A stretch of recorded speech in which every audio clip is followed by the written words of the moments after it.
Okay, what if I told you that the key to understanding your own consciousness isn't just locked away inside your head?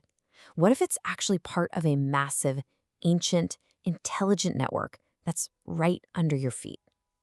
We're about to dive into one of the most mind bending ideas out there: the deep biological connection between us and the kingdom of fungi. We're going to kick things off with this quote from the legendary mycologist Paul Stamets, because honestly, it's the foundation for everything we're about to explore. I know, it sounds shocking, right? But this isn't just some metaphor. This is a biological fact, and it has the power to change how you see literally everything. So, before we can even get into the wilder stuff about consciousness, we have to establish this incredible physical link. And to do that, we need to wind the clock back, and I mean way, way back. The scale of time here is it's staggering. You've got the universe, you've got Earth forming, and then a mind-blowing 2.4 billion years ago, mycelium, that's the body of fungi, is found infused in lava, one of the earliest forms of life on the planet. And for billions of years, we shared the same evolutionary path. We only split off from our fungal ancestors about 650 million years ago. When you really think about it, we're a pretty new branch on an incredibly ancient tree. And you know what? We are still incredibly close. We share more than half of our DNA with fungi. Just let that sink in for a minute. We even have the same basic metabolism. Like us, fungi don't photosynthesize. They breathe in oxygen and breathe out carbon dioxide, just like you and me. Biologically, we are far more fungus than we are plant. So, the physical link is clear. It's in our DNA. But the connection? Oh, it goes so much deeper than that. Our ancient relative has been very busy building a vast, intelligent network that literally covers the entire planet. First off, let's be super clear on what we're talking about here. The mushrooms you see popping up, that's just the fruit, kind of like an apple on a tree. The real organism is the mycelium, this massive web of tiny, single-cell-wide threads underground. It's the true body of the fungus.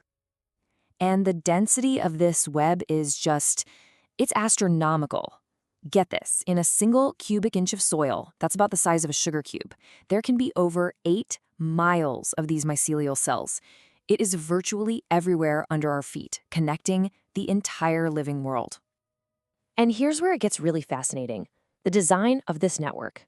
It looks uncannily like the neural connections in our own brains and the architecture of the internet. It's a decentralized system for transferring nutrients, sending information, and constantly responding to its environment. You could call it Earth's biological hardware. And here, Stamets just takes it to a whole other level. He's suggesting this network isn't just a passive system. He says with every single footstep we take, these sensitive membranes are responding. He actually proposes that this planetary network is in fact sentient, a conscious living entity right under our feet. Okay, so if this planetary sentient hardware exists, how do we interface with it? How do we plug in? Well, it turns out we have our own internal software that we can learn to control. Let's talk about how we can actually change our own programming to tune into a totally different frequency. One really powerful framework for this is called Neuro-Linguistic Programming, or NLP. Now, it's not therapy. It's more like a user's manual for your mind. It's a set of tools designed to help you understand the structure of how you think and perceive the world, and then use that knowledge to change your own experience from the inside out. At its core, NLP uses specific linguistic patterns that act like a source code for our unconscious mind. So for example, instead of saying, "don't be nervous," which just makes you focus on being nervous, right? NLP might use something called a simple deletion, like, "you can feel at ease." Your mind has to fill in the blank, and it usually chooses a positive state. By using these kinds of patterns, we can directly influence our internal state and literally reprogram our reality. And this works because our brains aren't fixed. The science of neuroplasticity proves that our neural pathways can physically change and rewire themselves based on what we focus on. We have the ability to consciously direct the growth of our own minds. How amazing is that? All right, let's bring these two massive ideas together. We've got the planet's biological hardware, the mycelial network, and we've got the software for reprogramming our minds. So what happens when we connect our own programmable software to the planet's ancient hardware? This is the key question, isn't it? If we can consciously change the structure of our perception, Are we just changing our feelings, or are we changing something way more fundamental about the world we experience? This is where things get really fascinating, because quantum physics has a very strange answer.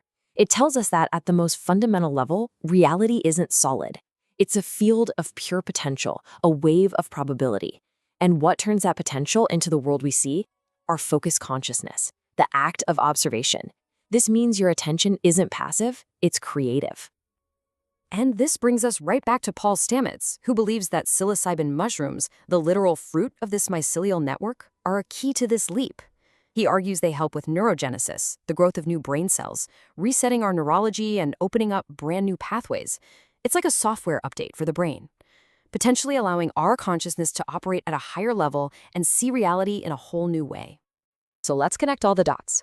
We are biologically descended from a planetary sentient network. That's the hardware. We have tools like NLP to consciously direct the focus of our own minds. That's the software. And quantum physics suggests our focused consciousness is what creates reality from potential. The bridge is this.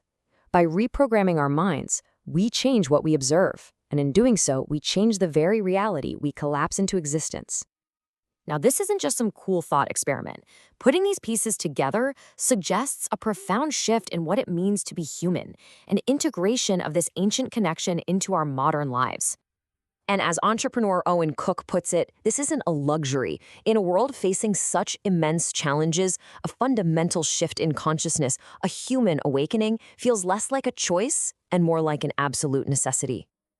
So, what if our consciousness isn't trapped inside our skulls, separate from the world? What if it's an emergent property of this planet-wide biological internet that we came from, a birthright, a dormant capability, just waiting for us to remember how to reclaim it?